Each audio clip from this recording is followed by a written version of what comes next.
following podcast is not meant for children or for liberals, even though that's pretty much the same thing these days, but that's what we're here for. Somebody's got to keep these brats in line. Anyway, you've been warned. It's the right opinion.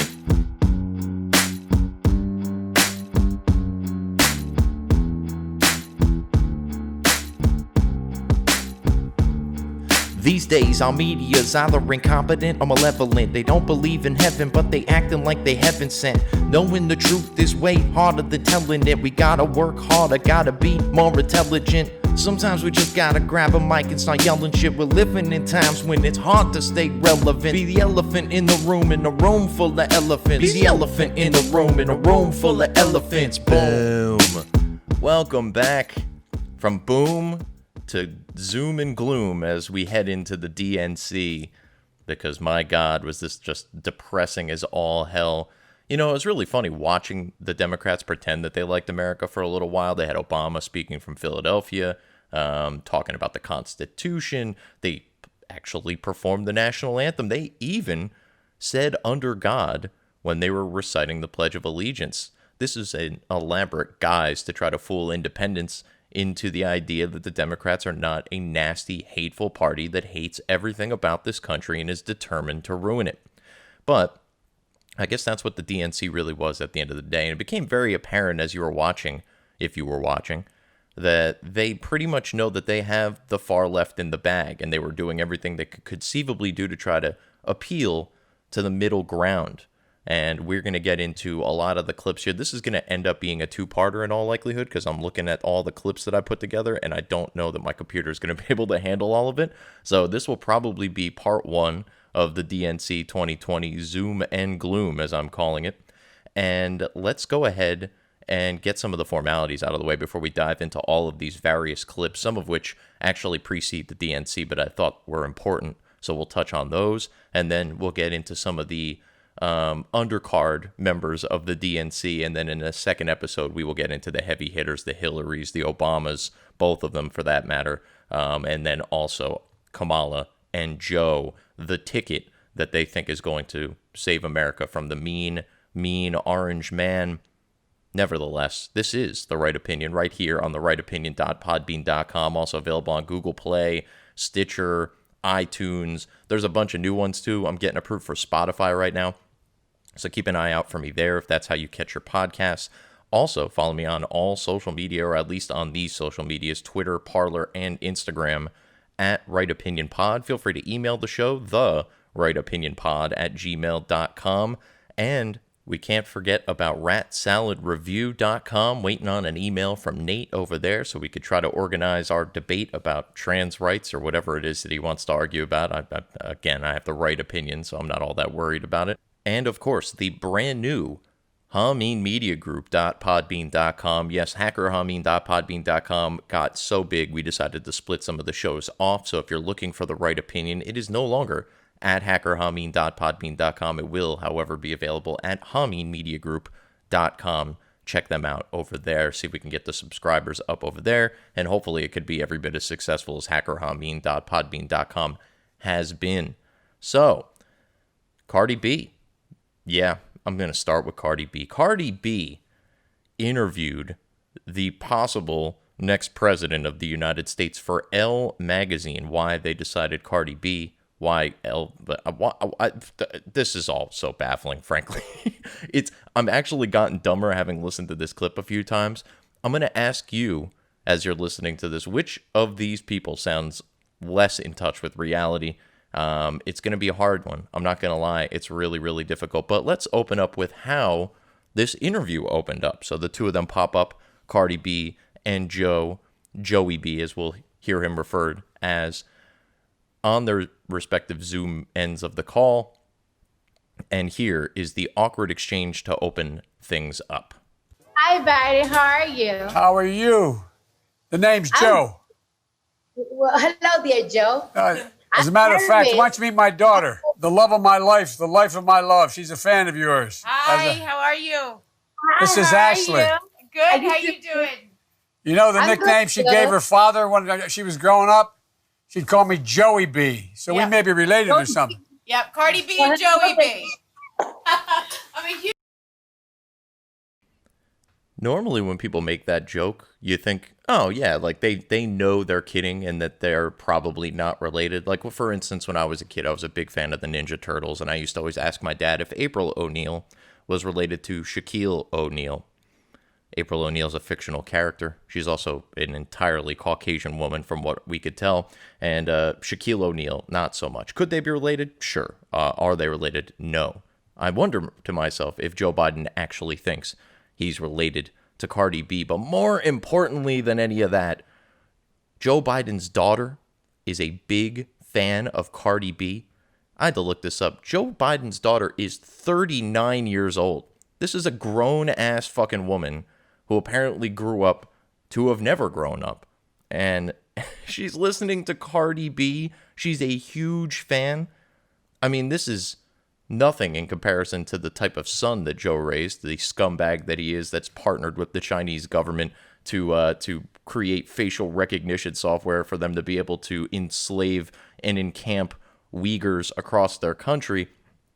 Oh, by the way, he was also heavily involved in a ridiculous scandal over in the Ukraine where he received an exorbitant amount of money to just sit on a board because he was the vice president's son, and for no reason other than that. Meanwhile, there may have very well been proxy wars that were going on. Billions of dollars just magically disappeared with some of his business partners who probably should have never been given that money in the first place because of their past and their corruption.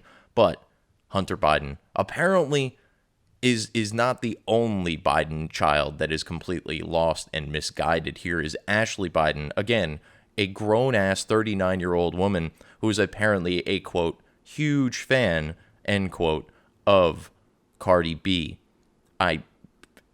This is what you want? I mean, look, Donald Trump, obviously not the greatest human being, right? Like we all, I think even I, who is one of the biggest fans of him, can definitely say that. Look at his kids. I mean, you might not like the way that Don Jr. handles his social media, but other than that, all of his kids are incredibly intelligent, incredibly respectful. I highly doubt any of them listen to Cardi B, which isn't to say that your musical taste is a great indication of who you are as a person, but if you're listening to Cardi B, one would imagine something about that music hits home with you.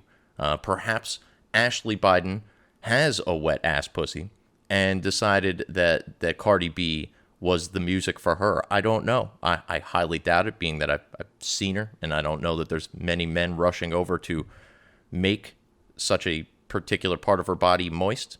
Yeah, I said moist. I know, I just turned off about 7% of you. I don't care. Anyway, so Ashley Biden, big fan of Cardi B, and Joey B may very well be related to Cardi B. This is where this madness began. But let's get into, this was supposed to be an interview with Joe Biden, but Joe Biden actually asks a question of Cardi B, and she lays out all of her demands for what she's looking for in her next president. Let's hear what Miss B has to say. Care. And this is why it's important to have free Medicare, because look what's happening right now. You see why we should have been have free Medicare for a long time. I, of course, think that we need a free college education. That's second. And I want Black people to stop getting killed and no justice for it. I'm tired of it. I just want more stricter laws that is fair to Black citizens. And, you know, it's fair for cops too. If you kill somebody that doesn't have a weapon on them, you go to jail. You know what? If I kill somebody, I got to go to jail. You got to go to jail too. So lots to talk about there. She wants free health care and free college education, a noble, a want to have. It would be wonderful if these things were free. The problem is that nothing is free and that these things need to be paid for by somebody. This comes from the same woman, mind you, who in her first real political rant that she ever made was talking about how the government takes too much of her taxes. Well, Cardi, doll, bae, if you will. How do you think that this stuff is going to get paid for? I got news for you, honey. You're going to be the one paying for my kids' free college education, not somebody providing you with free college education for your kids. You're going to be paying for many, many children's college educations. And here's the thing. If that's what you want so bad, you can do that now. You've got all this money. Start a charity, start a fund, start a contest. I'll pay for your college. You could do that. You could do that tomorrow. No one is saying that you can't. But what you're saying is that you would like for the government to reach into your pocket, my pocket, and pockets of the millions of other Americans to pay for college educations for other people. Again, it sounds like a nice idea. It would be great if school was free, except for the fact that if school was free, school would be terrible, like everything else that is free, quote unquote, from the government. It's just not the case that this will ever be a successful plan for America.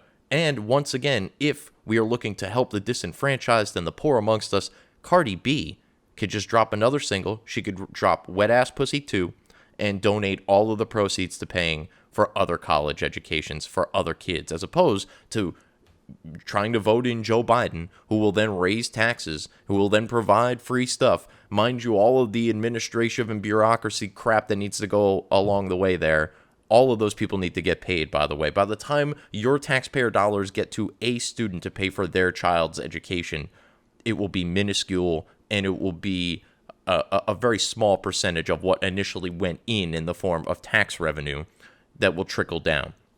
Why is that? Well, because trickle-down economics works in the private sector. It doesn't work in the government because the government eats up so much of the money by the time it trickles down to you. It's just the most inefficient conceivable way of trying to get something done, is to give your money to the government. This has been proven over and over again. Look at the post office, for instance, which is technically an independent company, yada, yada, yada, even though it is fully funded by the federal government and has lost money for 13 consecutive years. We are now supposed to believe this is the institution that is going to, quote, save our democracy, even though we don't live in a fucking democracy, something I will definitely touch on throughout the course of this or the next episode, particularly when we get to Barack Hussein Obama. But let's get to the end of what Cardi B was saying there. She wants stricter laws. And if you kill somebody, you got to go to jail. You got to go to jail, she says. But if you drug and rob people and force them to have sex with people that they don't want to have sex with, that's totally cool. You don't get to go to jail. You get a multi-platinum music career. You can't make this stuff up. And this is actually one of the reasons I played this to begin with. This is very indicative of the entirety of the Democratic Party and the entirety of the Democratic National Convention, as we will hear. They completely are unaware of their own flaws. They make these bold claims that run contrary to their actions, and then they expect you to just believe it, like you haven't been paying attention. And maybe you haven't. Luckily, you're paying attention now. Welcome to The Right Opinion. Anyway, moving on from Cardi B to Brian Stelter. Yes, we're not quite at the DNC yet, but my God, this man has been referred to as a human potato on more conservative podcasts than I could conceivably mention. This is an insult to potatoes, okay? Mashed potatoes have a higher IQ and greater self-awareness than Brian Stelter. I'm about to play you a clip that, I shit you not, has not been faked, altered in any way. It's simply been cut for time. This is not a Babylon Bee parody. This is not The Onion. This is not footage from an alternate reality. This is actual footage that took place in this timeline on CNN, on reliable sources with Brian Stelter. I can't even fucking say it out loud. It's so absurd. Here he is asking one of the guests on his show if there's anything on the left that is as anti-Trump as the right-wing media machine appears to be anti-Biden. I shit you not. I needed to say that in advance of the quote because when you hear it, it's going to take you back several steps. Like, you're going to just be taken aback. You're going to be like, this cannot be real. It's real. I assure you, he actually said these words on television with a straight face. Human mashed potato. Go ahead. This, when you see entire media companies essentially exist to tear down Joe Biden, is there an equivalent to that on the left tearing down Trump? There really isn't. And, what I would say, it's really a diet of this type of information that a lot of these voters are getting. A lot of the voters that I talk to, I can, when I interview them, I do hear them saying a lot of the talking points that sound very familiar from some of these shows, which I try to listen to when I'm out on the campaign trail or when I'm at home, watching TV. You can. there really isn't. New York Times, Washington Post, Yahoo News, CBS News, CNN, MSNBC. I mean, like, the list goes on and on. That I didn't even get into the Daily Beast and the Politicos and the Huffington Post and, like, all of these completely asinine fucking, I don't even know what to call them. They're certainly not journalism outlets. They're propaganda outlets, right? Like, all they ever do. Look, if you want to make the claim to me that the media covers Donald Trump fairly, he's just every bit as terrible of a person as they admit, as they say he is, then you need to show me any actual evidence of any of this. I mean, they spewed on and on about the Russia collusion, which they're still trying to make some sort of claims to, even though report after report after report come out saying that, yeah, there might have been some entanglements with the campaign and some Russian people, mostly because the Russian people were targeting these loose ends of the campaign, but there was no actual collusion. And by the way, the FBI, instead of actually trying to stop Russia, seemed to be more determined to connect Donald Trump to Russia's activities than they were to actually stop any election meddling at any given point in time. Yet another thing I will probably get into when we talk about Obama a little bit later on or in the next episode. But if you want to tell me the media is covering Donald Trump fairly and he's just a terrible person, you're going to also need to point out to me any articles from any of those outlets that I just named that say anything positive about Donald Trump. Because certainly he hasn't done everything wrong. You want to say that the coronavirus stuff has been bad, you're wrong. I mean, obviously it's been terrible, but it's not his fault. It's way more the fault of the local governors, as well as China and the World Health Organization for lying and covering up China's malfeasance during all of this. It's most definitely not Donald Trump's fault. If you want to give him a sliver of the blame, fine, do you. But like at the end of the day, there's way more people that are to blame for the deaths and the economic impact in this country than him. It bewilders me that they blame the economy on him, like he isn't doing absolutely everything in his power to make this the greatest economy ever. We all know it's the biggest thing that he brags about all the time. Why would he purposely run the economy into the ground unless there was reasons for him to do so? Reasons like medical reasons being provided to him by medical experts saying, hey, maybe we need to encourage masks. Hey, maybe we need to encourage some form of lockdown, some forms of social distancing. And he's gone along with those experts every single step of the way, except for, of course, when he was ahead of the experts and he instituted the travel bans, which, by the way, some of the experts were in on that decision, as Fauci said before Congress recently. So, there's no one on the left specifically out there to try to ruin Donald Trump. This is the world that Brian Stelter lives in. He's a reliable source, though, guys.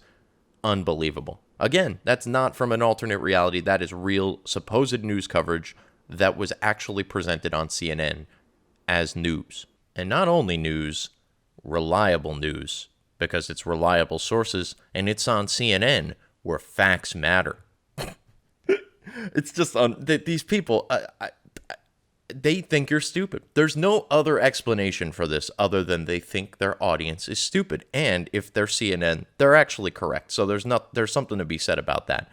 But unlike reliable sources, the Democrats are always reliable. They are always reliable to be the hypocrites and the ridiculous circus clown show that they have been and will always be. This is the party of Me Too, of believe all women, except for when that woman is saying something about their presidential candidate or about their president at the time. And speaking of, Bill Clinton. Yes, Bill Clinton, that Bill Clinton, the one who you would think would be canceled a million times over, not only for what he did to poor Monica Lewinsky back in the day, who was, for what it's worth, a consenting adult, but was clearly in over her head in a relationship there where there was a power balance that is unlike that of pretty much any relationship we've ever seen or heard about in the history of the world. You would have to go back to, like, what was it, Sally Jennings and Thomas Jefferson to try to Sally Hemings, that's her name, and Thomas Jefferson to try to find a power balance in a relationship that was quite on the scale of Bill Clinton and Monica Lewinsky. But that said, Bill Clinton, not only is he here talking in the middle of this Democratic convention, in the middle of this Me Too movement, in the middle of this believe all women nonsense, but he actually had the audacity to say that Donald Trump is disrespecting the Oval Office.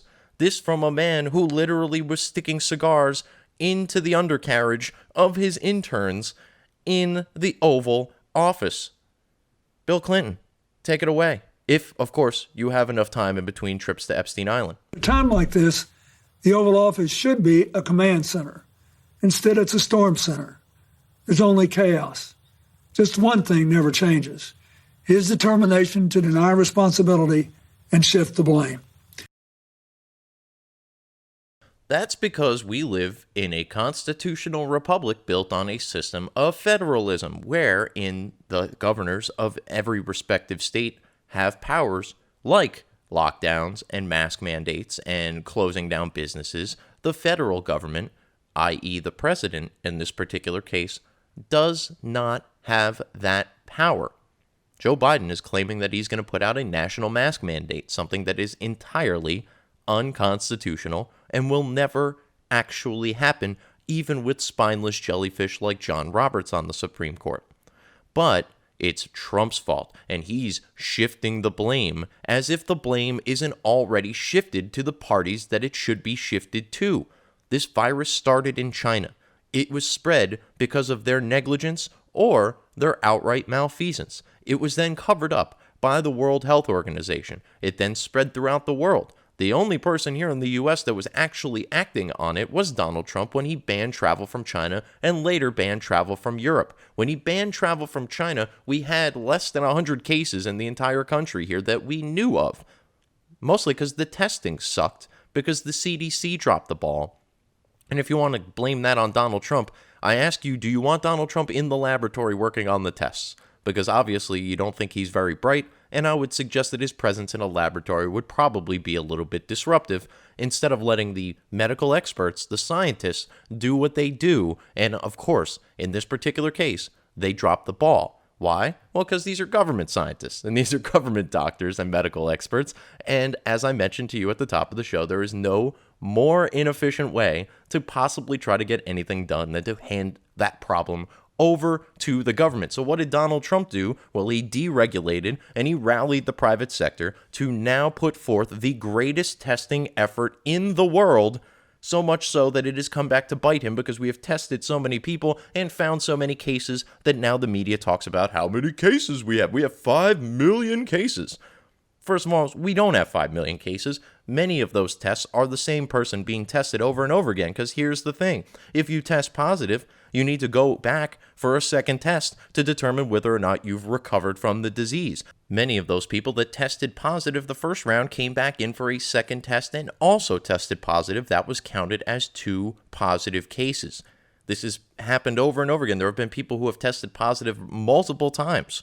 So to suggest that the 5 million cases, which is not a bad thing in and of itself, because that means that we are detecting the cases rather than just having these people willy-nilly walking around and spreading this disease that is apparently so deadly to everyone except for the 99.8% of people who get it. If of course you are not near, the closer you get to life expectancy, the more likely you are to die of this disease. But they continue to pretend that children are in danger. We keep hearing all these sob stories about these pro athletes that have it. I'm yet to see a single pro athlete be put on a vent or being subject to any real serious symptoms as a result of this. Why? Because they're young and they're healthy and they are unlikely to be met with any serious consequences from this virus. Yet that's all you hear about. Oh, this sports team, all these guys got positive tests and yada, yada, yada. And I get it. We're worried about more than just the athletes. We're worried about the coaches. We're not worried about fans because they're not even there. We're worried about crew members. Okay, we're talking about a very small number of people that can either be replaced, work remotely, work from a distance, work via walkie-talkie, whatever it is that you got to do to help those people, fine. Instead of uprooting the entire system, they've literally uprooted an entire baseball season, an entire basketball season, an entire football season, potentially, both in pro and college football, to protect the very few outlier people that are involved in the process, whereas the bulk of people, much like the general population that are involved in these processes, will not see any serious ramifications if they should contract this disease. I don't even know where that rant started. Let's get back into Bill Clinton. Denying, distracting, and demeaning works great if you're trying to entertain or inflame. But in a real crisis, it collapses like a house of cards. COVID just doesn't respond to any of that. To beat it, You've got to actually go to work and deal with the facts. Lying, distracting, and demeaning are all good things if you're trying to entertain and inflame. You know, like the media. The same clowns that are, oh, Donald Trump's so mean. By the way, everyone who's ever voted for him is a fucking racist. Okay. Like, I look, the idea that Donald Trump is the only one who's mean to people in the political arena is hilarious. It's actually been going on since long before Donald Trump ever entered the political arena, but we're just going to pretend he is the embodiment of all things that are bad about politics, even though the very reason he got elected is because he is the polar fucking opposite. But we're just going to keep on pretending. By the way, Bill Clinton, nice little House of Cards reference in there. I'm sure you and your buddy Spacey spent a lot of fucking time together on the Lolita Express. The House of Cards, by the way, anybody who watched that show knows how evil Frank Underwood was, how corrupt DC is, and Bill Clinton has been on record saying that it's really not that far off. And, you know, I might think, being that, you know, Frank Underwood had killed a few people along the way, maybe Bill was speaking out of personal experience. Again, this is the guy who was using his intern's coochie as a humidor in the Oval Office, sitting here trying to pretend like he was doing the work. No, he was doing the help. There's a big fucking difference, Bill. It is unfathomable to me that the DNC thought it was a good idea to put this guy out there. And of course, the Daily Mail, good on the Daily Mail, released some photos of him with one of the Epstein victims on the day that he was supposed to speak. Kind of made it too late for the DNC to pull him, but we all know what this man was doing, not only with Monica, but with these fucking young girls. We all know this. Everyone knows this. Hashtag Bill Clinton is a pedophile was trending #1 on Twitter. You would figure that the party that has all of the blue check marks would have been at least mildly aware of the fact that there is a general feel out there that Bill Clinton is a pedophile and a rapist, and yet they had him, the party of Me Too, they had this man speak at their fucking convention. It's almost as dumb as having Hillary speak at the convention, because she's the reason you guys lost last time, but you're going to have her come out and endorse Joe Biden as if anyone gives a fuck what Hillary Clinton thinks about anything. More on that in episode 2.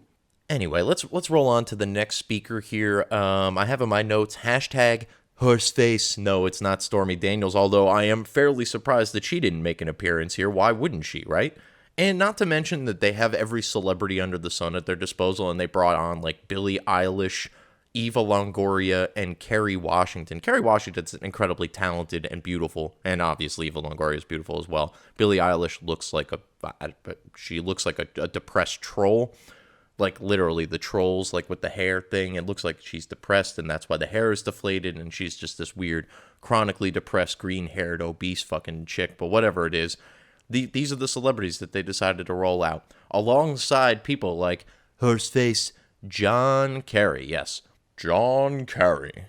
The perpetual Logan Act violator, John Kerry. Yeah, hey, look, if they want to use the Logan Act as a legitimate thing that they could prosecute people for, no one is more guilty of Logan Act violations than John Kerry. You know, the very thing that they tried to lock up Michael Flynn for, at the bare minimum, trap him and keep him from maintaining his job in the Trump administration. That Logan Act, John Kerry literally went to Iran after he was the Secretary of State, after the Obama administration had left office, to go discuss the Iran deal with the Iranians. That is, by definition, negotiating on behalf of the American government when you are not authorized to do so, which is a violation of the Logan Act. So if we are going to take that thing seriously, it is time to lock up John Kerry. But here he is, old Horseface himself, talking about something. I don't know. I fell asleep halfway through this clip. I'll try to listen to it again and give you some commentary on the other side. This is the bottom line. Our interests, our ideals, and our brave men and women in uniform can't afford 4 more years of Donald Trump. Our troops can't get out of harm's way by hiding in the White House bunker. They need a president who will stand up for them. Yo, is this dude serious? Like, again, this is another one of these things that I cannot wrap my head around, how they say these things out loud and they actually expect people to take them seriously. John Kerry, Secretary of State under Barack Obama. More bombings, more drone attacks than any president ever. Donald Trump, pulled us out of Syria, has attempted multiple times to pull us out of Afghanistan, has stopped us from entering into several wars that seem to be guaranteed with North Korea, with Russia, with China, with Iran. There have been any number of, and not to mention a call to add troops to Syria, which he went the other way on. Donald Trump's not looking out for the troops. He gave them higher pay raises than ever before. He has kept them out of wars, unlike any president in the modern era. It is unfathomable to me that John Kerry thinks that sending our men and women in uniform off to go fight a bunch of fucking useless proxy wars that never end, never go anywhere, and put innocent lives in danger, that's protecting our troops. But giving them pay raises and getting them out of Syria, those are not looking out for our troops. Not to mention the stuff that Trump has done for the veterans, the freedom, I forget exactly what it's called, but basically he gave them freedom to go beyond the VA to get themselves medical care, and the VA would essentially compensate them for it.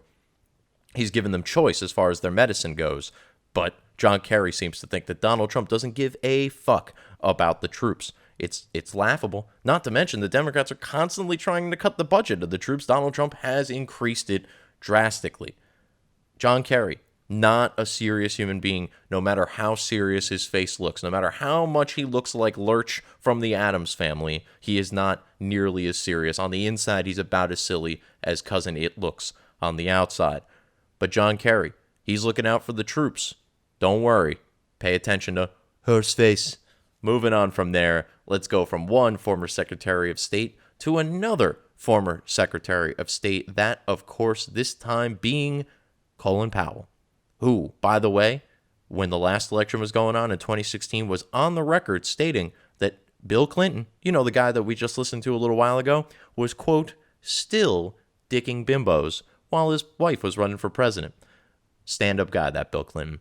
Anyway, Colin Powell saying the words dicking bimbos is priceless, by the way. I wish there was audio and I would clip it, but I believe I only read that somewhere, and it was a direct quote, and he has not backed away from it. That said, here's Colin Powell talking more about how Joe Biden will stand up for America. Biden will be a president we will all be proud to salute. With Joe Biden in the White House, you will never doubt that he will stand with our friends and stand up to our adversaries, never the other way around. He will trust our diplomats and our intelligence community, not the flattery of dictators and despots. He will make it his job to know when anyone dares to threaten us. He will stand up to our adversaries with strength and experience. They will know he means business. He goes on there, and my clip cut off there. He goes on to say that no one will push Joe around, which is funny because I saw some 90-pound female 20-something pulling him away from the press just recently. So from no one will push him around in the fantasies of Colin Powell to, again, 90-pound 20-something female pushing him around quite literally in the public eye here in reality. It's kind of hard to balance those two things out. By the way, I will not be proud to salute Joe Biden as our president, and I don't mean to get all Michelle Obama on you here, but I will be very, very disappointed in the American people if they elect this guy. To suggest that your fifis are so important that you can't stand the mean orange man's tweets so badly that you're willing to ruin our country, which is what Joe Biden is going to do. Not because Joe Biden wants to do it. Joe Biden doesn't know where the fuck he is. Colin Powell says he will stand up to our enemies. Motherfucker can't even stand up. This is a guy that is pretending that he is fighting for the soul of our nation while actively losing the battle to keep his soul in his corpse. He's not going to stand up to anybody. He won't stand up to Kamala Harris. You think he's going to stand up to fucking Vladimir Putin? What kind of fucking crack are you smoking? It is unfathomable that Colin Powell, of all people, he's a deep state as deep state gets, so it's absolutely no surprise to see him at the Democratic National Convention. But Colin Powell out here talking about how Joe Biden, like, motherfucker, have you not watched a single interview with this guy? Can you imagine him sitting across the table from a powerful world leader? And oh, by the way, he will stand up to our enemies and reside with our allies. Our allies fucking suck. Our allies have been basically sitting around, with the exception of England and Israel, for the entirety of the United States experiment, just fucking sucking off the teat of the U.S. We protect them. They pay nothing. We pay for these fucking multinational organizations, NATO and fucking World Health Organizations and the UN, and we are the ones fitting the bill for a bulk of all this stuff, while the rest of them just sit around and reap the benefits of it. Donald Trump has put a stop to that, making them actual allies now. They're not just fucking latchers on, parasites, if you will, which is exactly what they had been up until Donald Trump came along and said, no, you're going to have to pay your own way, believe me. And they have, and I believe him. I don't believe Colin Powell, because, let's face it, he's clearly not in touch with reality. Joe Biden's going to stand up, and he means business. Yeah, he means business opportunities for his scumbag son. That's what he means. Not to mention his brother and his son-in-law. Ashley's husband, by the way, I'm pretty sure is the one, Howard Kreiner? Neither here nor there. Go back and listen to the Biden crime family episode, which I'll probably just repost at some point in the near future as we get closer to the election, because it's important information that I feel like everybody needs. That said, I'm done with Colin Powell.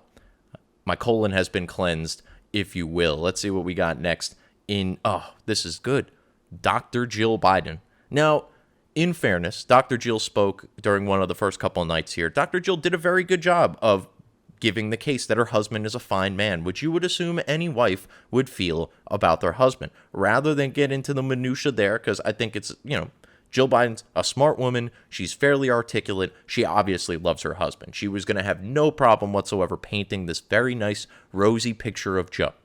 However, she did this whole thing from an empty classroom, if I'm not mistaken, as did Elizabeth Warren. It's a weird theme that they got going here, because they're the ones responsible for these empty classrooms. Again, unbelievable to me that they haven't figured out that the American people are smart enough to figure that out. But here is Dr. Jill talking about these empty classrooms and the state of our current educational system. After all, she is a doctor, and I believe a doctorate in education, if I'm not mistaken. Here is Jill Biden. This quiet is heavy. You can hear the anxiety that echoes down empty hallways. There's no scent of new notebooks or freshly waxed floors. The rooms are dark as the bright young faces that should fill them are now confined to boxes on a computer screen. I'm sorry, which party wants to keep the school shut down? Which presidential candidate wants a national mask mandate and probably subsequent lockdowns to go along with that? Donald Trump wants to open the schools full bore on September 1st or whenever the schools start. Every school open in full. The Democrats are sitting here pretending like, it's all Trump's fault that your kid isn't in school. No one believes that. Absolutely no one believes that. And if you want to, again, make the argument that it's because he's so poorly mismanaged this virus, just imagine everything I'm saying in that alternate caps lock SpongeBob font. The virus is so bad now, and we can't send our kids to school. No, the virus is not so bad that you can't send your kids to school. As a matter of fact, the virus is going to virtually not harm your child in any way, shape, or form. The statistical odds of your kid getting and dying from COVID are less than your child dying of influenza, or for that matter, being struck by lightning. And that's not even hyperbole. That is a real fucking thing that came out recently, is that your child is more likely to be struck by lightning than they are to suffer from and die of COVID-19. Meaning, if you've ever let your child out by the Democrat standard, you wanted them to die, and you are a terrible parent who should probably have your child taken away from you so that they could be raised by the state. This is pure gaslighting, right? Like, there's no other way of describing it. To suggest that Donald Trump is responsible for the schools being closed is nothing short of gaslighting, because he's literally the only major politician out there screaming we should open the schools up, but the Democrats are pretending like they are going to get your kids back in school. No, they're not going to get your kids back in school. What they're going to do is they're going to keep the schools closed, and then they're going to turn around and they're going to pay their buddies in the teachers unions even more money to bitch even louder, to sit around and do nothing but complain about how their lives are in danger if they go back to schools. further causing you to stay home with your kids, which is not a bad thing unto itself, except for the fact that you need to work and you need to pay bills so that you can provide for said kids. The Democrats have no interest in allowing you to do that. They want you to believe that all of this is Donald Trump's fault, despite the fact that they are openly saying still on news outlets to this very day that they don't believe the schools should be opened immediately. It's irrational, illogical, out of touch with reality. I'm running out of ways to describe this, but let's just let the insanity keep on rolling. I give to you the very real governor of very imaginary Georgia, Stacey Abrams, or is she the imaginary governor of real Georgia? I'll let you decide. Here she is talking about like election integrity. This from the woman who literally lost by over 55,000 votes and still thinks she's the actual legitimate governor of Georgia. And, oh, by the way, she has a few things to say about saviors in here. Let's see if you guys pick up on the contradiction from what she says at the beginning of this video to the end of this video. It's only about a minute long, but she opens one way, closes another. They run in direct contradiction to one another. Let's see if you guys can figure it out, and then I will present it to you. In a democracy, we do not elect saviors. We cast our ballots for those who see our struggles and pledge to serve, who hear our dreams and work to make them real, who defend our way of life by protecting our right to vote. Faced with a president of cowardice, Joe Biden is a man of proven courage. He will restore our moral compass by confronting our challenges, not by hiding from them or undermining our elections to keep his job. So did you catch that? I mean, in addition to the whole election integrity thing, which is sort of hilarious, and they keep using the word democracy like we actually live in a democracy, which we don't, which they would know if they've ever cracked a history book, but they only read the ones that they write themselves, like the Hannah Nicole Joneses of the world who write the 1619 Project. That's the only actual history that they know. Somebody framed this actually very well. I want to say it was Andrew Klavan, but I think he was quoting somebody else. This election comes down to 1776 versus 1619.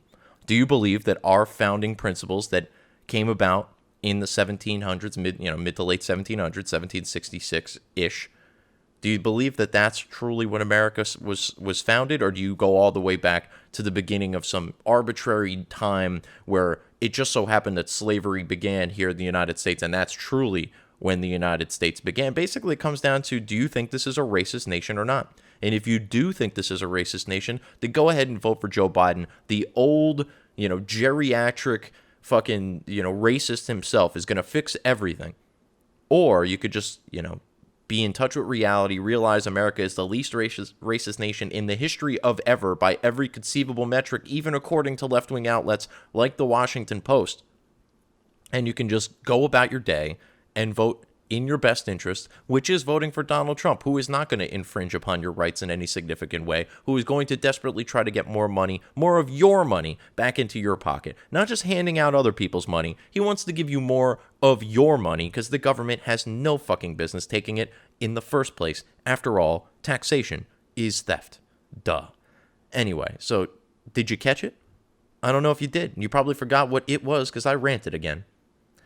She opens that statement. It's only a minute long. She manages to grossly contradict herself in a single minute. She starts by saying that we don't elect saviors, and then finishes by essentially describing how Joe Biden is going to save us from the mean orange man. Not saviors, but Joe's the savior. We don't elect saviors, but Joe is here to save you, which is definitely not the same thing as a savior. I wonder if imaginary Georgia is doing well with COVID. I mean, they have such strong leadership. I can imagine that they probably have millions of imaginary deaths. Anyway, let's go from delusional imaginary governors to mom jokes. I wasn't fully aware mom jokes were a thing until I discovered the existence of Amy Klobuchar. And here is Kitty from That 70s Show. The president may hate the post office, but he's still going to have to send them a change of address card come January. Oh, burn. I'm sure Trump is really, really reeling from that one. As a matter of fact, he might have actually stopped tweeting for 5 minutes following this joke because his heart was just so broken. He is going to have to move back into his multi-million-dollar mansions and penthouses, and so, oh man, that would really be terrible for him, wouldn't it?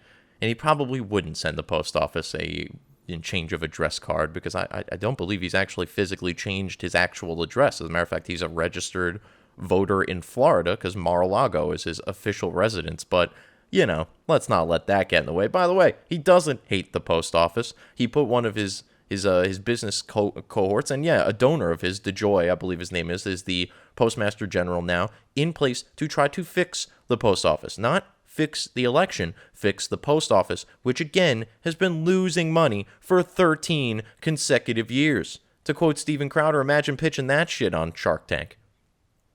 Yeah, well, you know, we have this essential service that everybody needs, and yet we keep losing money. Oh, well, how much money? Oh, well, we haven't turned a profit in 14 years.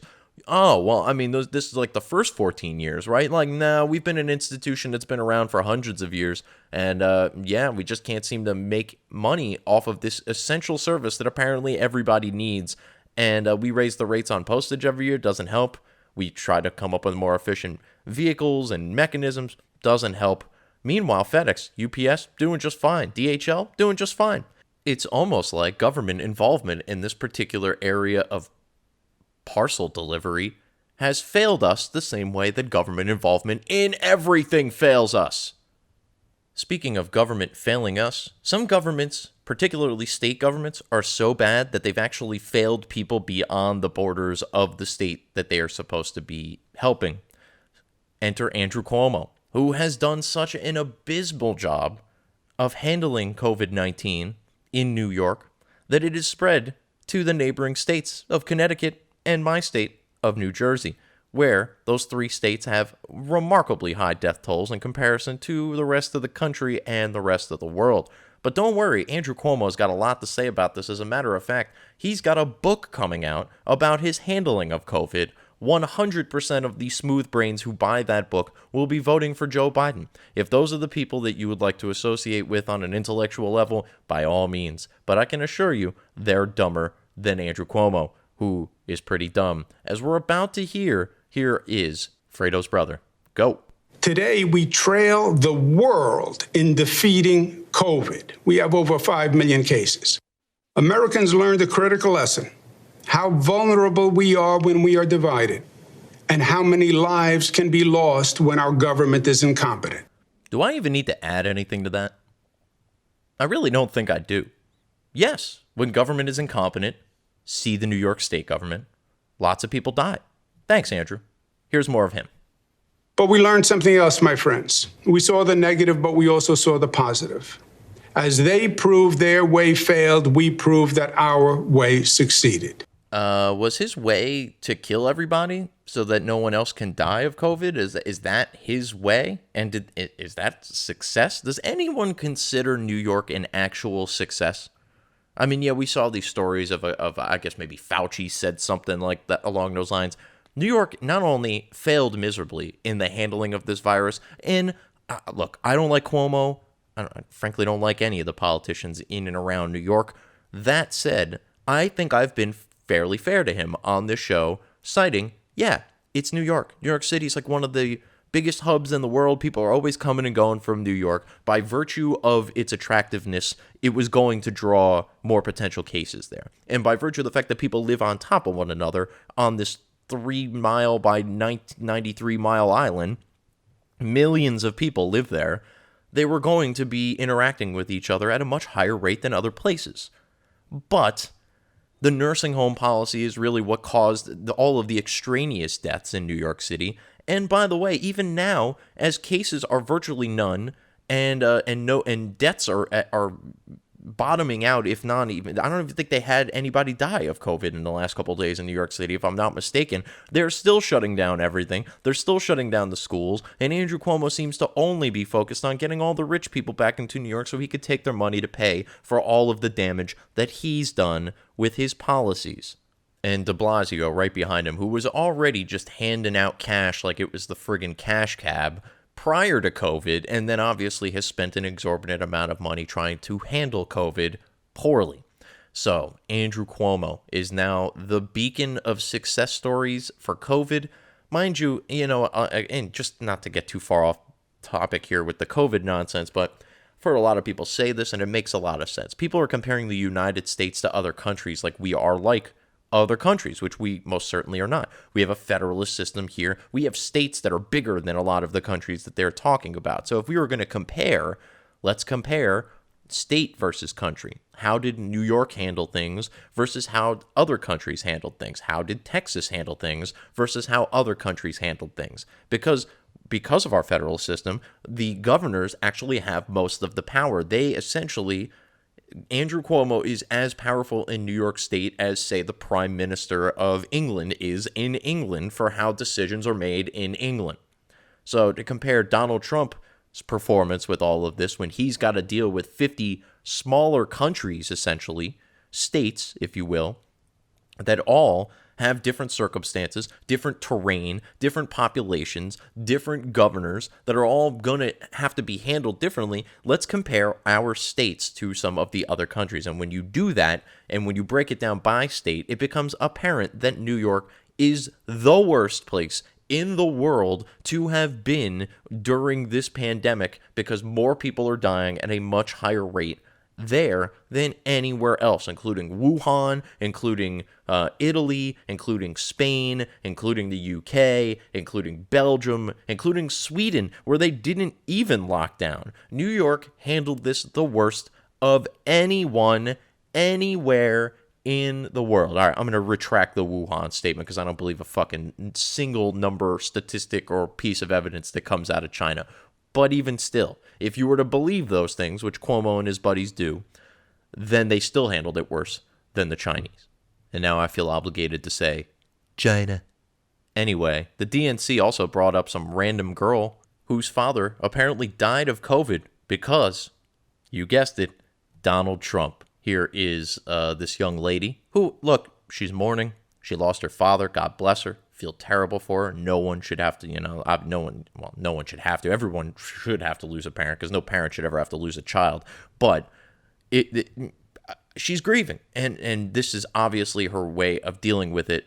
Shame on the DNC for putting this woman on television. Mind you, you know what? Let's hear what she has to say first.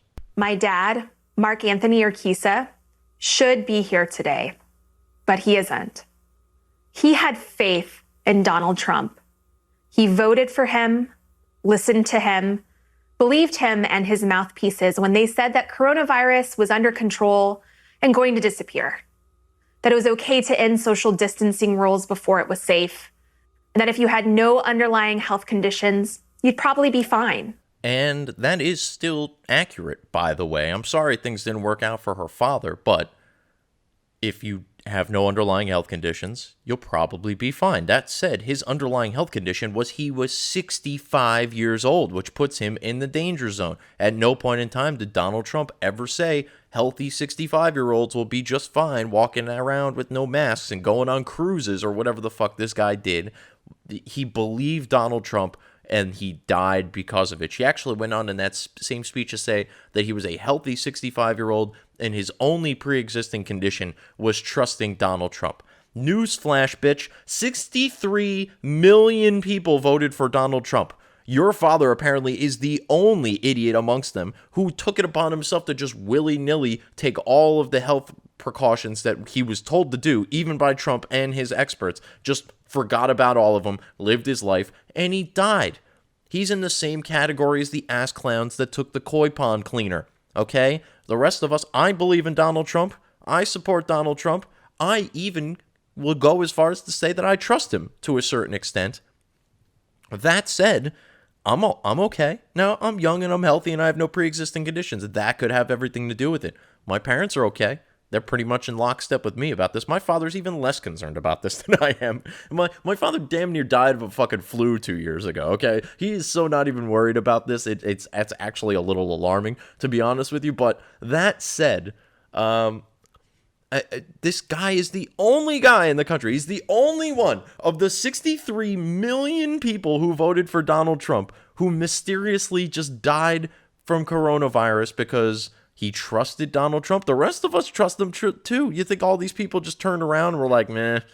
As a matter of fact, I'd be willing to bet that more people trust him now And I am willing to make that bet, as a matter of fact, because the election is coming up, and I'm not physically betting money on it per se, but I am concerned that there are people out there that don't trust Donald Trump or that are believing the media. Look, I don't need you to trust Donald Trump. I need you to not trust the media. And if you don't trust the media, it becomes blatantly obvious who the one person standing in their way is. And his name is Donald Trump. If Joe Biden gets into office again, you think you're going to be hearing about all these scandals inside the White House and this, that, and the other thing. This is going to get leaked. And no, the media's ready to take another 8-year nap, probably 12 years, because they'll get 4 of Joe maybe, and 12 and another 8 of Kamala if they had their druthers. They're just going to take naps like they did under Obama, and you're not going to hear about anything, which is why when you hear about the stuff now, everything is, these partisan attacks. No, the media just took a fucking nap during Obama's 8-year tenure. They didn't tell you about all the drone strikes. They didn't tell you about the spying. They didn't tell you about the terrorism that we were funding. They didn't tell you about the drug deals that they knew were going on in this country by terrorists that they just allowed. They didn't tell you in great enough detail how we were selling arms to Mexican drug cartels. I mean, the guy was the worst president ever, and you didn't hear anything about it because the media loved him. And they will do the same with Joe, and they will do the same with Kamala as well. Let's say you don't trust Trump, but you trust the media. If it were up to them, if you were to listen to them, you should be wrapped in a hazmat suit, in bubble wrap, in your basement at all times from now until, let's say, 2022. That's basically where they want you. Donald Trump wants you out and about, living your lives, taking the risk that you have the ability to not only mitigate, but assess for yourselves. Go live your lives. That is what Donald Trump is telling you. Assess the risk, mitigate the risk, but live your lives. We need an economy to be booming because everybody suffers if the economy suffers, because jobs aren't as plentiful. They're not paying as much. Goods and services get more expensive. And under Joe Biden, you're going to have a strangled economy like you had under Obama. You're going to have higher taxes. Your company's going to have higher taxes. Your bills are going to be more expensive. These are the things that affect you personally. All the rest of the shit is just noise. How's it going to help your bottom line? Donald Trump will help your bottom line. Joe Biden will not.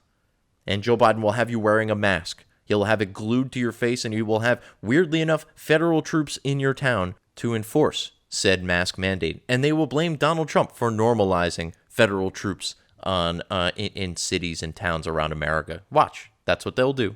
Let's hope we never actually find out. Then let's get over to Benedict Kasich. Yes, John Kasich, the human wet mop that he is. He's got a few things to say about how America is at a crossroads. And to reinforce that point, he physically stood at a crossroads and said this. Sometimes elections represent a real choice, a choice we make as individuals and as a nation about which path we want to take when we've come to challenging times. America is at that crossroads today. I'm a lifelong Republican, but that attachment holds second place to my responsibility to my country. That's why I've chosen to appear at this convention. In normal times, something like this would probably never happen. But these are not normal times. No, John, these are not normal times. We have Republicans speaking at the national convention for the Democrats. Why, you might ask? Well, let's rewind, right? Let's take a look at all of the criticism that Ted Cruz received for continuing to back Donald Trump. He called your wife ugly. He said your father assassinated JFK, and yada, yada, yada. And none of that moved Ted Cruz off of his principles, which is essentially what John Kasich is doing here. I'm a lifelong Republican, and I'm here talking at the Democratic National Convention because the man in the White House is mean, bad, and orange.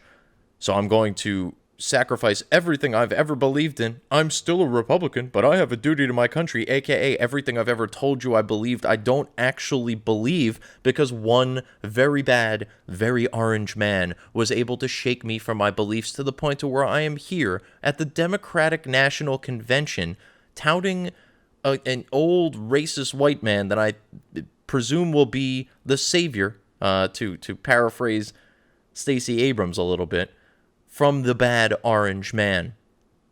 He doesn't actually believe in anything conservative. If he did, he'd be full bore behind Donald Trump, who has been incredibly conservative in his governance. And no, John, you are not at a crossroads.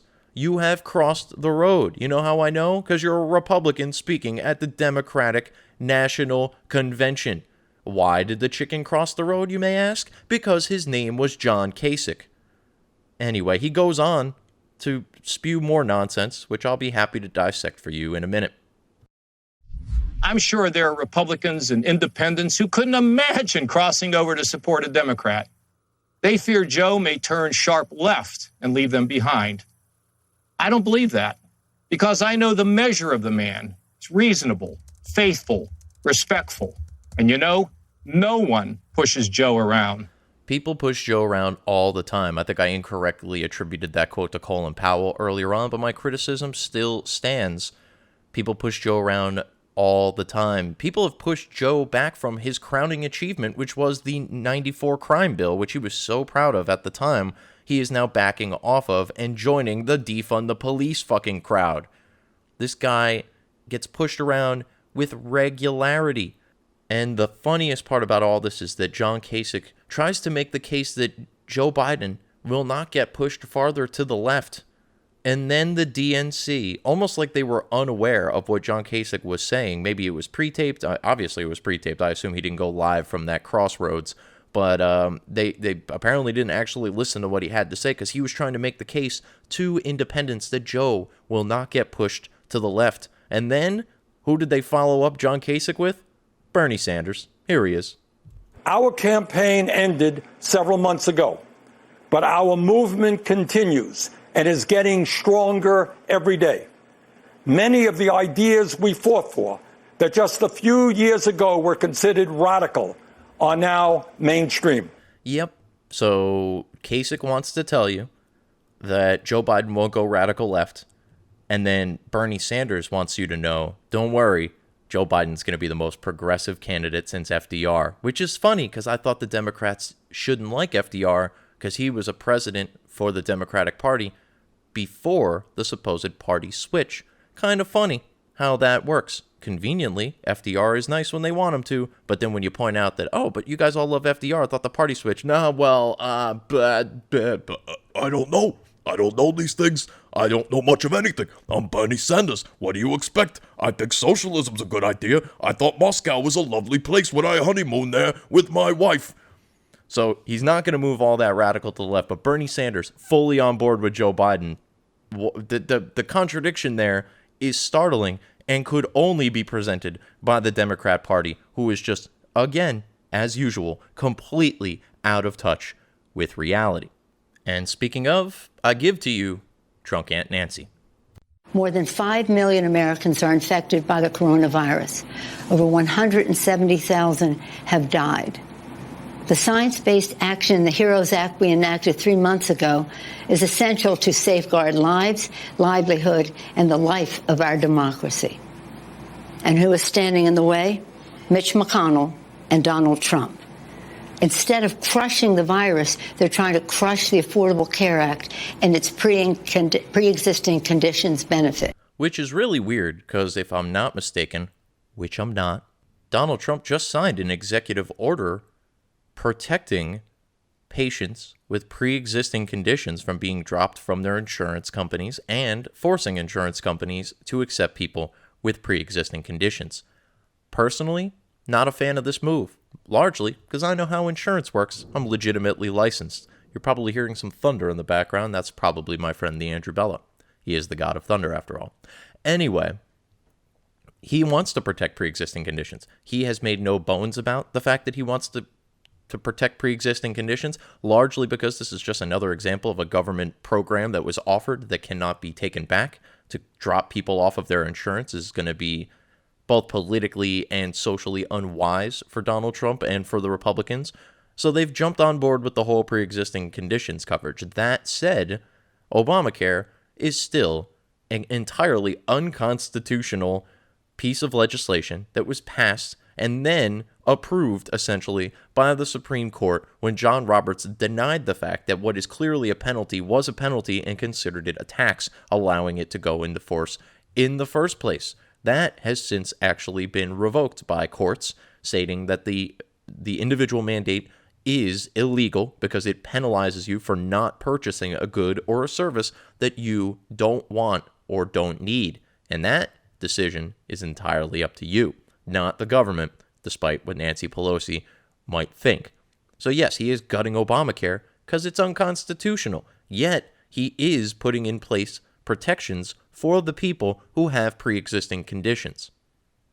Now, when Donald Trump signed this executive order, everyone on Twitter said, "Oh, but Obamacare is already a thing." Yes, but it's an unconstitutional thing that will be taken down by the courts in the not-too-distant future. As a matter of fact, it really pretty much has, because without the federal mandate requiring you to have insurance with the potential penalty of a fine of up to 1% of your income in that particular year, and I believe it increases every year, 2%, 3%, 4%, if you don't have health insurance coverage, that whole law is going to go away, and Donald Trump's executive order will be the only thing left standing protecting pre-existing conditions patients. But Nancy Pelosi, completely uninterested in the facts and completely uninterested in the reality. To be fair, she's probably drunk. Anyway, so two last bits here. Let's get to the youth, right? They got to try and rally this youth vote because let's face it, the Democrats are banking on the youth who are overwhelmingly brainwashed by their liberal universities into thinking that Joe Biden is going to save us all from the mean orange man. And let's start with Billie Eilish.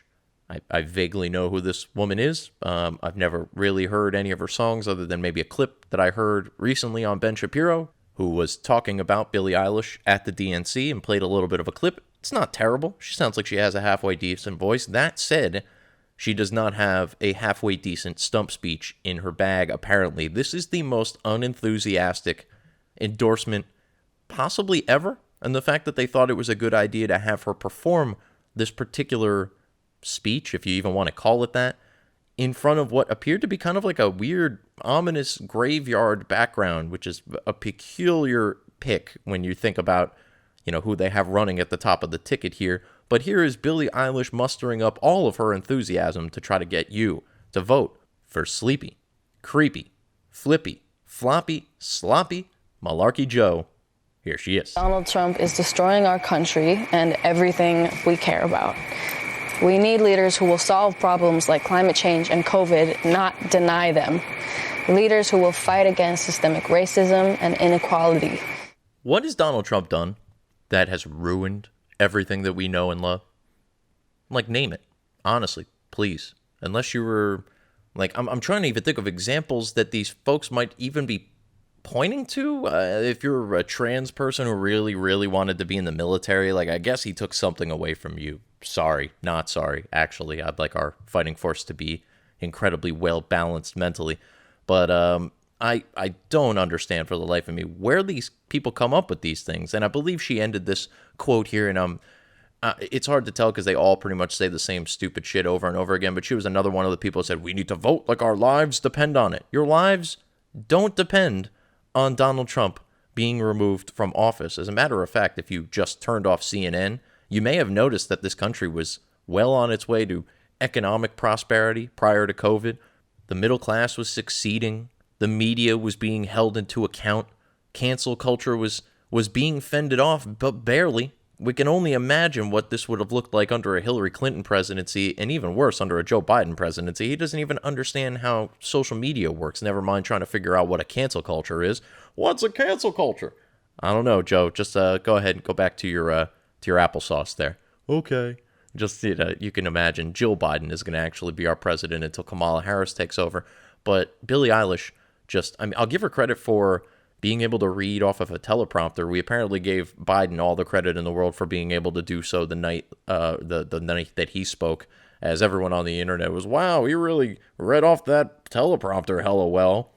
I'm wondering if his thing was pre-taped, as we know some of them were, including Michelle Obama, who again we'll get to in part 2 of this saga here of Zoom and Gloom at the DNC. But Billie Eilish, man, this is the best they got. They couldn't drag Chrissy Teigen out of bed to come talk about this. I mean, they got Eva Longoria, and like I said, Kerry Washington was another one that spoke, and I have minimal qualms with Kerry Washington. Again, I think she's legitimately talented and beautiful, so I don't see any real qualm with bringing her out there. But to think that Billie Eilish, like, yeah, I get a bunch of kids are probably excited that Billie Eilish is voting for Joe Biden. Did they not already know she was going to not be voting for Donald Trump at a minimum? I mean, look at her.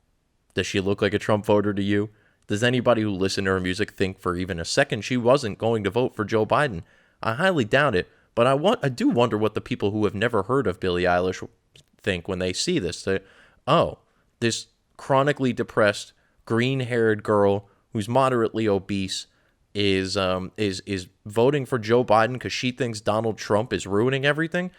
She doesn't look like she's made some of the best life decisions and probably doesn't know a whole lot about anything. Maybe I should reconsider my vote. That won't happen, unfortunately, but to me, when the celebrities speak out, it's only further cementing the fact that I'm on the right side of history, because most of these clowns don't have any idea what the rest of us deal with, and they're insistent that if you don't believe them, like everything else, you're some sort of racist or sexist or classist or whatever it is. It's hilarious to me. The Hollywood elites, the political elites, the media elites, these are the people that are against Donald Trump. And these are the same people who think that the rioters and the looters are just very fine people. And yeah, I use that expression for a reason. We'll talk about more of that in part 2, I believe, as Joe Biden is trying to make his entire campaign about the fact that Donald Trump called Nazis very fine people, despite the fact that there is very clear evidence to suggest otherwise. But don't let that stop Joe. He could barely keep one reality in his head at a time. We don't need to confuse him with, facts and data. He is a fan of truth over facts, after all. But these are the people that are against Donald Trump, and yet these are the same people that think the rioters are great, that they're under the disillusion that anyone thinks George Floyd should have died that way. No one is. Literally never heard a single soul say that George Floyd deserved to die that day at the hands of Derek Chauvin. Not a one. Yet major cities have been on fire for months now as a result of an issue that absolutely no one disagrees on. This is truly the first revolution that is being fought for the elites. You've got common people, you've got the bourgeoisie literally using the proletariat to fight their own battles. And the proletariat in this particular instance are so dumb, mostly because of the elites and the failures of our educational system, that they actually think they're fighting for themselves, when in actuality, they're fighting for the elites. And they have an army of these clowns. It doesn't just stop at the protesters. No. We've got the anti-gun nuts as well. And here are some encouraging words from them. An emotional appeal, if you will, to have the government take away your guns. They say that tougher gun laws do not decrease gun violence. We call BS! They say a good guy with a gun stops a bad guy with a gun. We call BS! Has there ever been an instance where a bad guy with a gun wasn't stopped with a good guy with a gun? Like any time ever? Please, feel free to explain to me the time that the radical lunatic shooting people just put his gun down and was like, you know what, guys? I fucked up. My bad.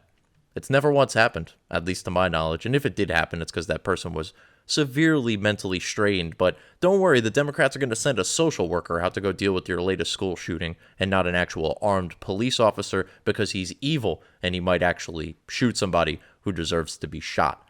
But the mere fact that these people are just calling BS on actual facts just lets you know how in touch with reality they are. This, again, is just a bunch of emotional appeals to try to win over the center of the country, because they know that they have the radical left.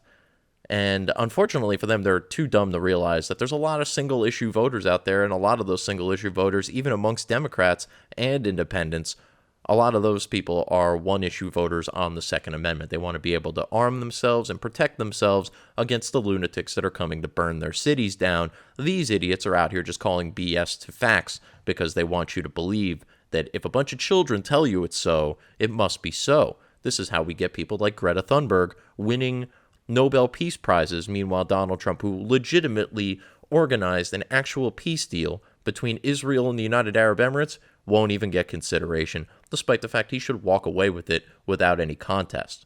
But that's it. That's what we got for the undercard here at Zoom and Gloom, the DNC 2020. We're going to get into the heavy hitters tomorrow. Yeah, tomorrow. I'm doing back-to-backs. This is a rarity for the Right Opinion, so I really appreciate if you guys give both episodes a listen, a like, a share, a subscribe, a 5-star review, daddy, if you will. And be sure to check out therightopinion.podbean.com or search The Right Opinion on Google Play, Spotify in the not-too-distant future, pretty much all podcatchers at this point. I'm out there on just about all of them, I think, except for SoundCloud, unless somebody's up there uploading these to SoundCloud, in which case, thanks, I guess. Stop stealing my shit.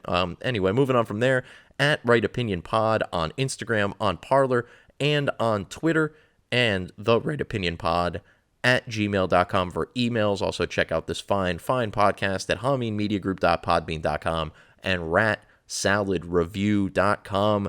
And I think that's about all I've got for you this week. Again, back tomorrow with Hillary, with Barry, with Michelle, and then obviously the two people at the top of the ticket there for the Democrats, Kamala and Joe.